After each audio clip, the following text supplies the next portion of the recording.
La théorie du gender, qui est une théorie fascisante, a pris le pouvoir au niveau mondial à l'ONU en 1995 à Pékin. En gros, la théorie du genre, donc on peut reprendre les idées, hein.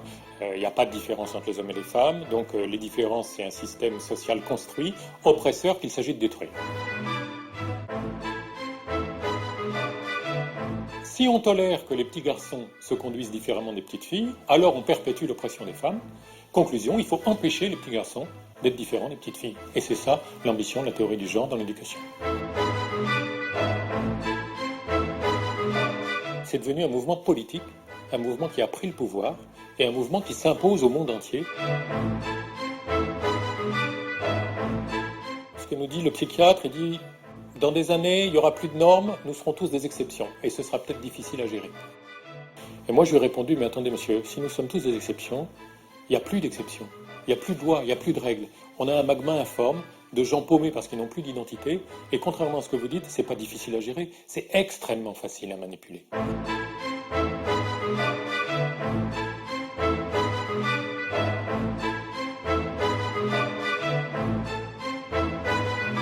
Définir, c'est une démarche de rigueur. Or, la rigueur, comme on m'a rétorqué une fois à l'université, c'est un truc d'homme hétérosexuel blanc du XVIIIe siècle.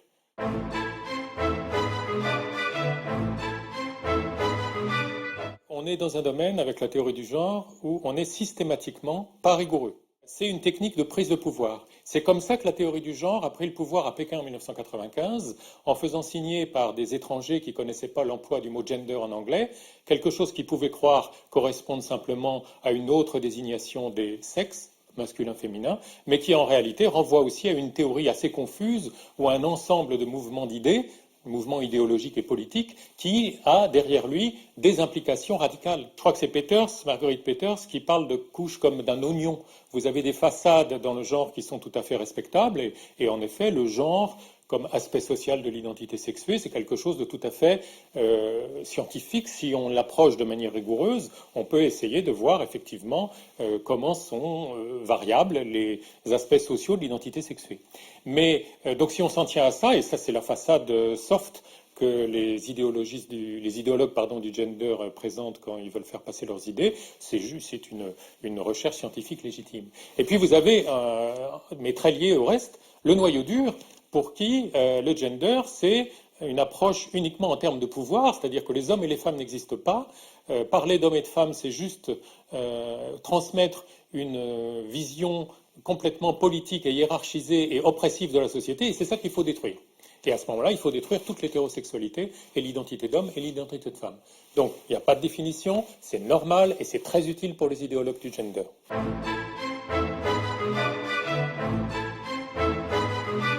C'est en fait George Orwell.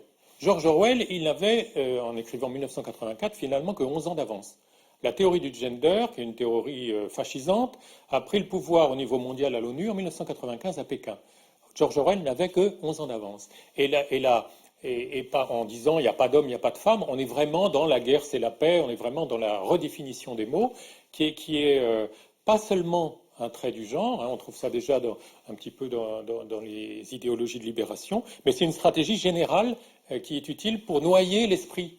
Depuis des décennies, on substitue au raisonnement et à l'intellect des fonctionnements par émotion et par image, hein, notamment grâce à la publicité.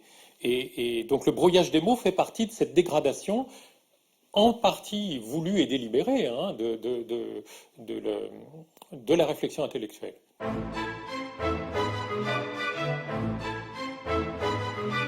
Si on empêche de penser, c'est presque la mort de l'humanité. Le vivant et l'humain, ça fonctionne sur la discrimination. Discrimination juste. La première discrimination, peut-être, c'est cette plante est-elle comestible ou pas? Je vais discriminer ce qui est bien de ce qui est mal. C'est comme ça que la vie fonctionne et que la pensée fonctionne.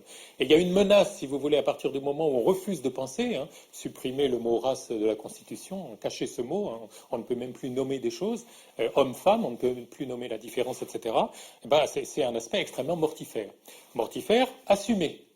Assumé, vous avez un des plus brillants auteurs de la théorie du genre qui s'appelle Lee Edelman. Il a écrit un livre qui s'appelle No Future, Queer Theory and the Death Instinct, l'instinct de mort, et il le revendique. C'est-à-dire que les queers sont ceux qui contestent cette propension obligatoire et donc oppressive de l'humanité à se reproduire. Et il prend comme exemple, il insiste, il aime bien le film d'Hitchcock sur les oiseaux parce qu'il dit, typiquement, ce sont les enfants qui sont les victimes.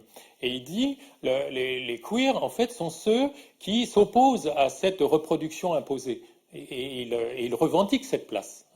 Et donc, voilà, donc à partir de cette non-définition, on débouche sur la non-pensée et sur quelque chose qui tue l'humanité en fin de compte. Et c'est revendiqué, c'est-à-dire que les gens du gender, vous avez des gens brillants, que ce soit, il faut leur reconnaître. Après, on verra pourquoi, en quoi ça déconne, mais c'est pas eux qui sont les plus dangereux, c'est ceux qui les récupèrent. Il y a toujours deux couches dans l'idéologie. Il y a ceux qui y croient et les cyniques qui manipulent les idéologies.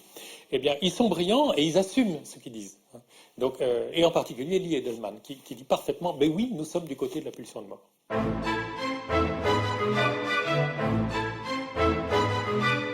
En gros, la théorie du genre, donc on peut reprendre les idées, il n'y a pas de différence entre les hommes et les femmes, donc les différences, c'est un système social construit, oppresseur qu'il s'agit de détruire. En gros, c'est ça.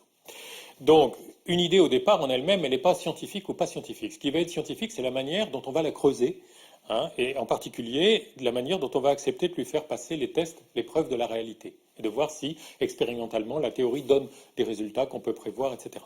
Les principaux auteurs ne se réclament pas du tout d'une approche scientifique.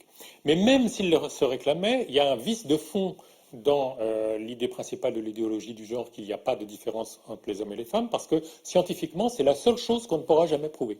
Pourquoi ? Parce que quoi que ce soit que vous fassiez comme confrontation au réel, comme expérience, comme expérimentation, parce que c'est ça la science, ce sera toujours quelque chose de limité et fini. Et donc si dans cette expérience limitée et finie, vous trouvez qu'il n'y a pas de différence entre les hommes et les femmes, vous n'aurez pas prouvé qu'il n'y a pas de différence. Vous aurez prouvé que sur ce champ-là, dans ces conditions-là, il n'y a pas de différence. On pourra toujours vous rétorquer, oui, mais les différences, pour les voir, il fallait faire autre chose et vous ne l'avez pas fait. Vous voyez ce que je veux dire ? On peut prouver qu'il y a des différences, mais pour prouver qu'il n'y a pas de différence, il faut faire une infinité d'expérimentation tout le temps. Donc c'est la seule hypothèse idiote, en fait, qu'il n'y a pas de différence entre les hommes. On peut choisir plein d'hypothèses, mais celle-là, c'est la plus absurde, parce que c'est celle qu'on ne pourra jamais assumer.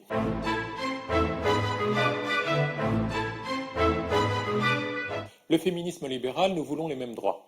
Le féminisme auquel moi j'adhère à 100%. Il n'y a aucune raison de dénier des droits, de faire des droits différents entre les hommes et les femmes. Et puis, là, certains ont eu des attentes déçues. Parce que comme l'explique le journaliste norvégien dans The Norwegian Paradox, si vous donnez les mêmes droits à des gens qui sont différents, qui ont des préférences différentes comme les hommes et les femmes, au résultat final, vous aurez des divergences importantes. C'est-à-dire que si les femmes préfèrent les études de lettres et de psychologie et les hommes les études d'ingénieur, la société va se diversifier selon les genres et va décevoir tous ceux qui pensaient qu'ils auraient des femmes partout et surtout au poste de pouvoir. Alors là, soit on accepte la réalité, soit on la refuse et on se réfugie dans l'idéologie, et c'est là qu'intervient le féminisme radical, qui, par analogie avec la conception marxiste des oppresseurs et des opprimés, a dit c'est parce qu'il y a un système peu visible et une idéologie peu visible qui opprime les femmes et qui au bénéfice des hommes. Là, on commence à rentrer dans quelque chose de dangereux. Pourquoi ? Parce que ça suscite la haine. Parce que ça stigmatise, on parle en psychologie de clivage, il y a les bons d'un côté et les méchants de l'autre. Et évidemment, les méchants, tout le monde va se mettre à les détester. Et ça, c'est l'irruption et la domination de ce type de féminisme dans les années 80, mettons, ça a été la raison de l'émergence de la misandrie, c'est-à-dire du sexisme contre les hommes, des quotas qui empêchent les hommes d'avoir la juste rétribution de leurs efforts, ou de leur goût, ou de leurs compétences, et, par exemple. Et ça donne lieu, et ça c'est important de le dire, à deux énormes mensonges qui dominent aujourd'hui notre société, bien avant l'irruption de la théorie du genre, les mensonges sur les violences conjugales et les mensonges sur les prétendues inégalités salariales.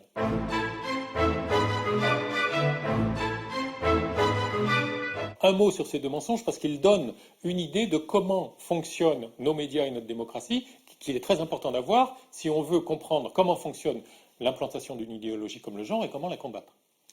Depuis qu'on fait des études sur les violences conjugales, c'est-à-dire les années 70, toutes les études ont toujours trouvé qu'il y a autant, sinon plus, d'hommes battus que de femmes battues. Toutes les études. Il n'y en a pas d'autres. Si on fait une étude sérieuse en interrogeant hommes et femmes, on trouve qu'il y a autant d'hommes battus que de femmes battues, et autant de femmes violentes que d'hommes violents, voire un peu plus.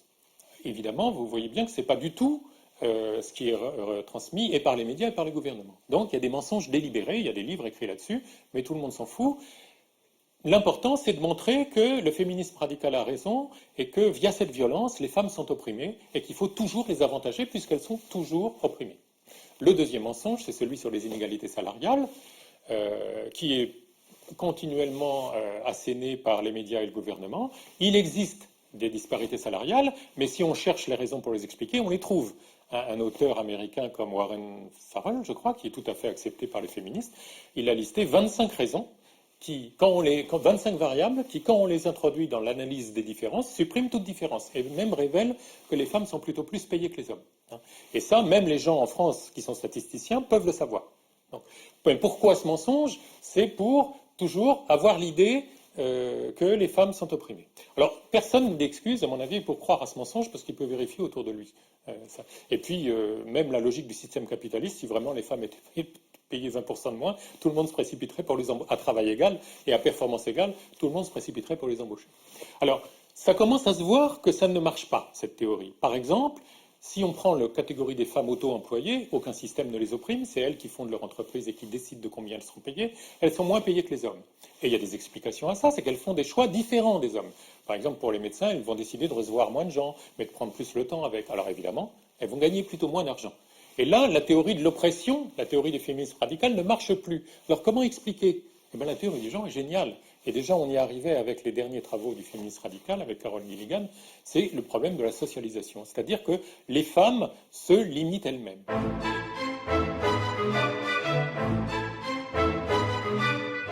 L'éducation conditionne, dès tout petit, les garçons à être dominants et à revendiquer, et les femmes à être soumises et à se déprécier.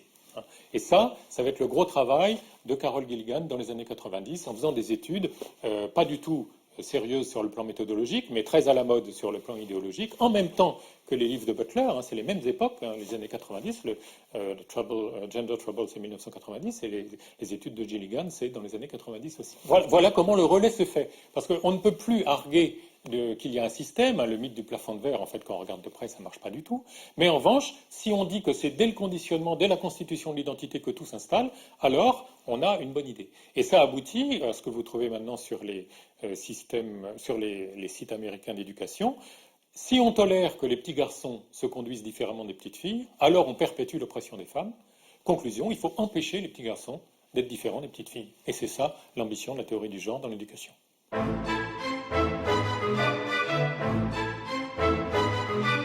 Il y a une chose que j'ai remarquée, parce que ça m'arrive de donner des conférences, et il y a vraiment une difficulté, voire une incapacité pour des personnes, y compris qui ont fait des études supérieures, à raisonner de manière satisfaisante pour conjuguer à la fois les contraintes de la réalité et les aspirations légitimes à l'égalité et à l'absence de discrimination injuste.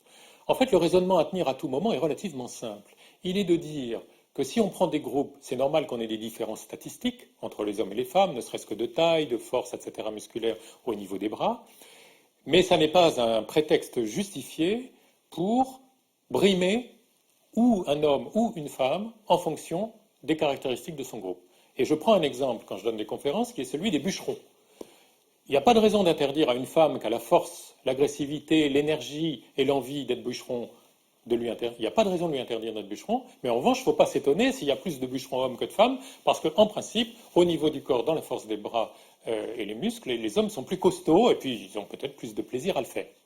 Eh bien, ce raisonnement, si tout le monde le tenait, il suffirait à résoudre tous les problèmes de discrimination. Parce qu'on accepterait à la fois les différences générales, quelles qu'elles soient, évidemment qui sont toujours bonnes ou mauvaises pour les uns et les autres, ça dépend de quel côté on se place, et puis on serait toujours en train de traiter avec équité les personnes qu'on a devant soi en fonction de leur réalité. Et il peut y avoir des hommes féminins, des femmes masculines, etc. Mais ça, je me rends compte quand je donne des conférences que bien des gens ne sont plus capables de ce raisonnement.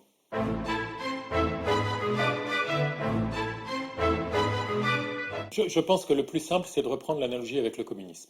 Qu'est-ce qu'a fait le communisme, qui est le système le fascisme le plus violent qu'ait connu l'humanité au XXe siècle?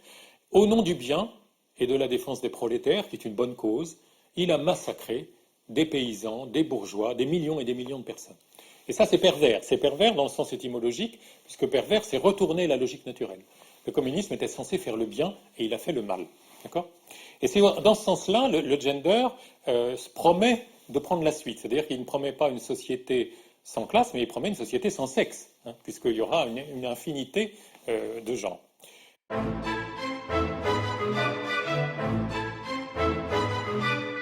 On est dans la pathologie du narcissisme. Simone de Beauvoir, on ne naît pas femme, on le devient.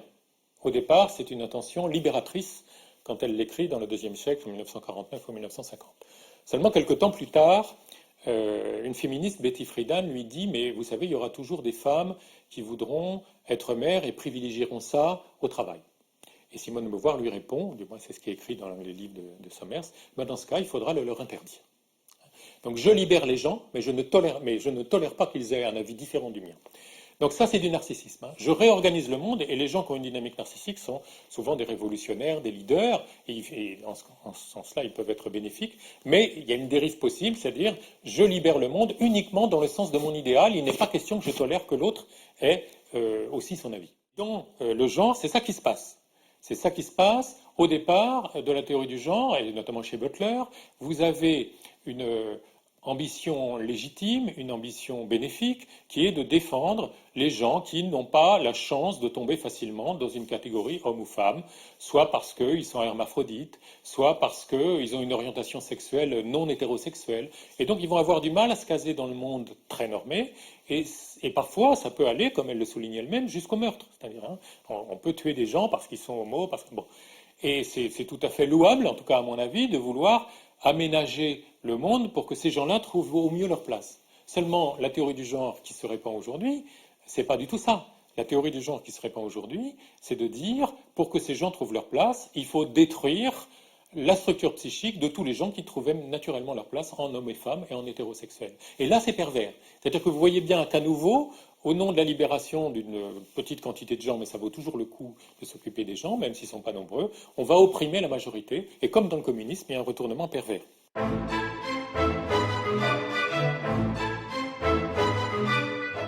En psychanalyse, les pervers nient une partie de la réalité qui est la différence des sexes. Donc effectivement, la théorie du genre est emblématique en niant une partie de la réalité, qui est la différence des sexes, mais je voudrais rétro-pédaler par rapport à votre question. La négation de la réalité est une très vieille tradition en Occident même, et quand on veut se pencher sur les racines des dysfonctionnements actuels, il faut absolument prendre ça en compte. Moi, je remonterais presque jusqu'au nominalisme au Moyen-Âge, hein, qui récusait la possibilité de faire une adéquation vraiment à la réalité. Mais après, quand vous avez Descartes, qui dit je suppose que rien n'existe et je m'aperçois qu'il ne reste plus que ma pensée, on est aussi dans le doute de la réalité. Quand vous avez Rousseau qui dit commençons par écarter tous les faits, on est aussi dans l'éloignement de la réalité. De ce point de vue-là, les théoriciens du gender ne sont pas vraiment, ils ne font pas de saut qualitatif important, mais ils prolongent une longue tradition, et à la limite, si on n'est pas content, ça veut dire qu'il faut se poser la question de comment tout a dérivé depuis saint Thomas d'Aquin. Enfin, j'exagère à peine.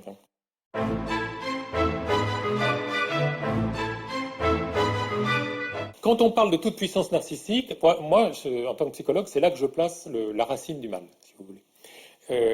Et on parlait de nier la réalité. Le narcissique, il est à cheval entre ses rêves et la réalité. Et quand il est en bonne santé, il arrive à jongler entre les deux. Mais quand il commence à délirer, comme dans ses mouvements révolutionnaires, il veut plier la réalité à son rêve, communiste ou gender, et à ce moment-là, il va massacrer les autres qui lui résistent.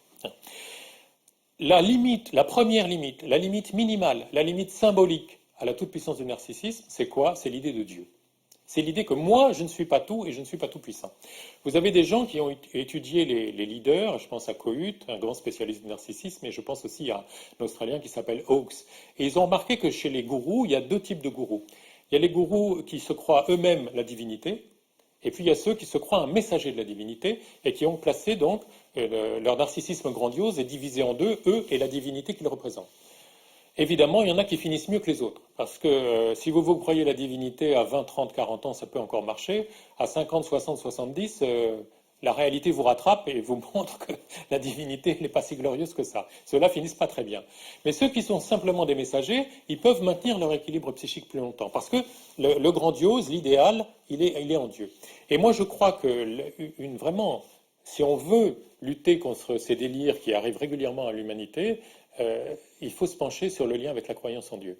Les deux grands fascismes qui ont massacré des millions de gens au XXe siècle sont des idéologies athées, que ce soit le communisme ou le nazisme. Et je crois que, comme on dit, la crainte de Dieu, c'est le début de la sagesse. Si je ne suis pas le plus grand, si à ce moment-là, je vais me relier au monde et aux autres différemment.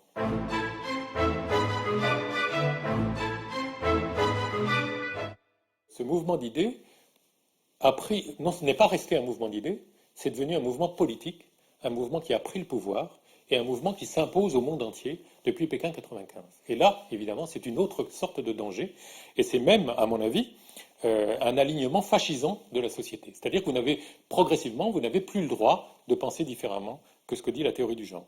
Donc moi, je crois personnellement, et ce que j'ai répondu à des intervenants dans une entreprise où j'étais, qui faisaient de la propagande pour la théorie du genre, subventionnée par la direction des ressources humaines.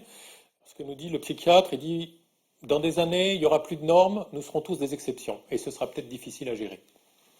Et moi, je lui ai répondu, mais attendez, monsieur, si nous sommes tous des exceptions, il n'y a plus d'exceptions, il n'y a plus de lois, il n'y a plus de règles. On a un magma informe de gens paumés parce qu'ils n'ont plus d'identité, et contrairement à ce que vous dites, ce n'est pas difficile à gérer, c'est extrêmement facile à manipuler. Et ça, en tant que psychologue, c'est un message fort. Si on détruit les repères des gens, ça donne des gens paumés, faciles à manipuler. Dans les années 90, j'ai été amené à enseigner une théorie du management qui s'appelle le chaos management. Le chaos management, c'est casser les repères des gens pour les rendre plus créatifs et productifs. Mais ils sont aussi plus faciles à manipuler. Et cette théorie, j'en entends plus beaucoup parler en tant que théorie, mais en revanche, je la vois appliquée partout, que ce soit dans les entreprises ou au niveau politique actuellement, casser les repères des gens. Ça rejoint la prédiction de Marx. Marx disait « le capitalisme détruira tout ce qui s'oppose à lui ». Donc toutes les structures anciennes, les nations, les familles, etc., sont en train d'être brisées à travers le monde, soit par les guerres, soit par l'immigration, etc. Ce qui se cache derrière, c'est une mise en ordre au niveau mondial et politique de l'humanité, qui, à mon avis, va dans le sens, mais là je peux me tromper parce que ce n'est pas mon domaine, d'une sorte de mise en esclavage au profit des grandes puissances financières. Et ça, voilà, c'est une hypothèse que je risque. Mais en tout cas, ce dont je suis sûr, c'est que c'est dangereux parce que ce n'est pas une idéologie, c'est un mouvement politique qui s'impose avec violence au monde.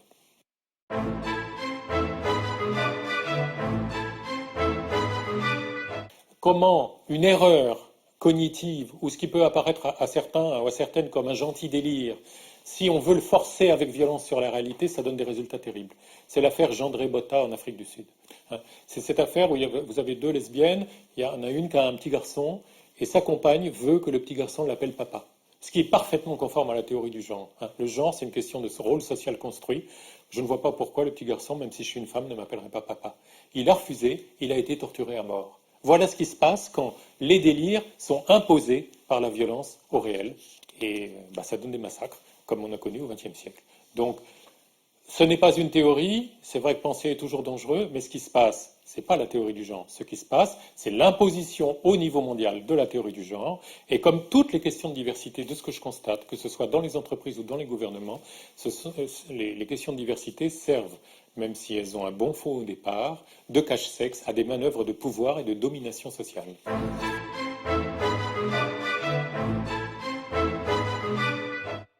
Au niveau de l'école, la première conséquence, c'est une amplification de ce qu'a très bien écrit l'américaine Christina Hoff Sommers dans son livre The War Against Boys, la guerre contre les garçons. Derrière les discours lénifiants sur déconstruire les stéréotypes, clairement, les Américains sont parfois plus francs, ils disent si on permet aux petits garçons d'être différents des petites filles, on perpétue l'oppression des femmes, on va donc interdire aux petits garçons d'être différents des petites filles. On va donc les inviter fortement à jouer à la poupée, à porter des robes, on va supprimer les cours de récréation pour qu'ils ne puissent pas courir, etc., etc. C'est ce que décrit Christina Hoff Sommers dans son livre. Et donc, on a vraiment là les traits d'un fascisme qui fabrique un homme nouveau ou un androgyne nouveau, un homme-femme, si vous voulez. Oui. Ce sera, on a vu avec Simone de Beauvoir que ce n'est pas mieux intentionné vis-à-vis des femmes, mais malgré tout, comme un des principaux axes, c'est de libérer les femmes, la haine ou l'agression est dirigée, ou la rage est dirigée contre les garçons et les hommes.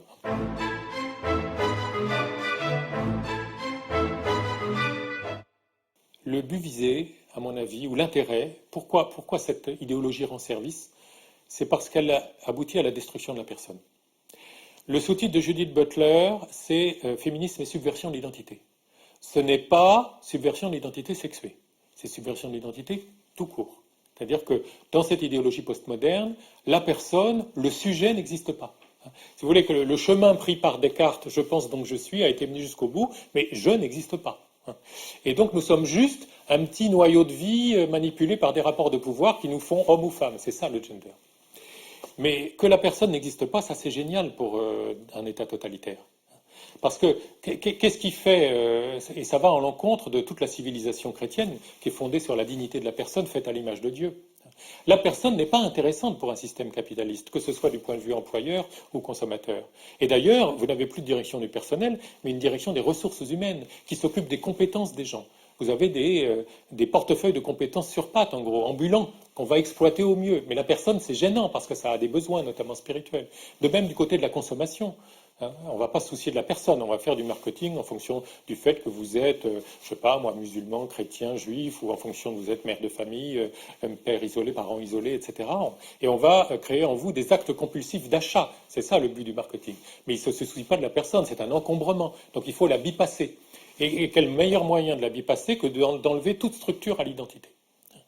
Et bien sûr, c'est totalitaire, mais c'est bougrement commode si on a en vue un monde organisé uniquement sous le primat de la consommation et du fonctionnement capitaliste.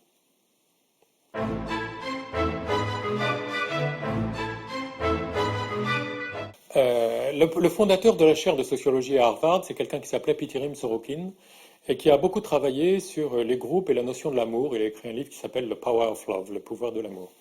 Et il avait remarqué qu'on pouvait glisser assez rapidement de l'amour d'un groupe à la haine des autres groupes. Et ça, bon, pas besoin d'assister. Le nazisme, le communisme, etc. C'est vraiment typiquement ça. L'amour des Allemands, la haine des Juifs. L'amour des prolétaires, la haine des bourgeois et des oppresseurs, etc. Alors, moi, ce qui me semble, c'est que, en réalité, notamment dans une société qui a refusé Dieu, le besoin de sacré de l'homme est tellement fort qu'on va avoir tendance à idéaliser, à sacraliser une partie de l'humain. Et typiquement, à notre époque qui idéalise les victimes, les pauvres victimes d'injustice vont être idéalisées et on va complètement investir ce groupe. Alors ça peut être les femmes, ça peut être les homosexuels, ça peut être ou les hommes, ça dépend des circonstances. Le problème, c'est que s'il n'y a pas un régulateur qui est Dieu au-dessus de tout le monde, à ce moment-là, l'idéalisation d'un groupe va être concomitante de la déshumanisation de notre groupe. Forcément, parce que s'il y a oppresseurs et opprimés, on va porter au nu les opprimés, et puis les oppresseurs, c'est des méchants qui perdent leur statut d'humain et on va les massacrer. Et donc voilà une autre raison pour laquelle c'est important que le narcissisme soit mobilisé au niveau de Dieu. C'est-à-dire c'est Dieu qui est grand. Donc certes, et une deuxième notion très importante du christianisme qui permet la régulation, c'est la notion de péché originel, qui fait que le mal est présent dans tout le monde, et on ne peut pas utiliser le mécanisme psychologique du clivage en disant les bons d'un côté et les gentils de l'autre. Et c'est aussi en ça que l'éloignement de la religion chrétienne fait qu'on délire de plus en plus, parce qu'on va investir les gentils d'un côté et on va massacrer les autres.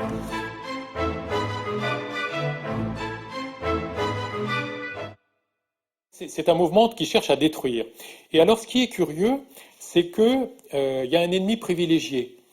Et l'ennemi privilégié, c'est l'Église catholique. C'est le christianisme et l'Église catholique, pour plusieurs raisons, enfin deux essentiellement. D'abord parce que c'est une organisation internationale qu'on pourrait qualifier d'idéologique, enfin qui propose aux gens une structuration. On a vu que le but, c'est de déstructurer l'humanité pour la manipuler. Et en particulier parce que la notion de personne est très ancrée dans la foi catholique et la foi chrétienne, l'homme ou la femme à l'image de Dieu, et que c'est ça qu'il s'agit de détruire, toujours dans le but de manipuler les gens. Ce qui rend les gens immanipulables, c'est leur relation à Dieu. Donc c'est ça qu'il faut détruire.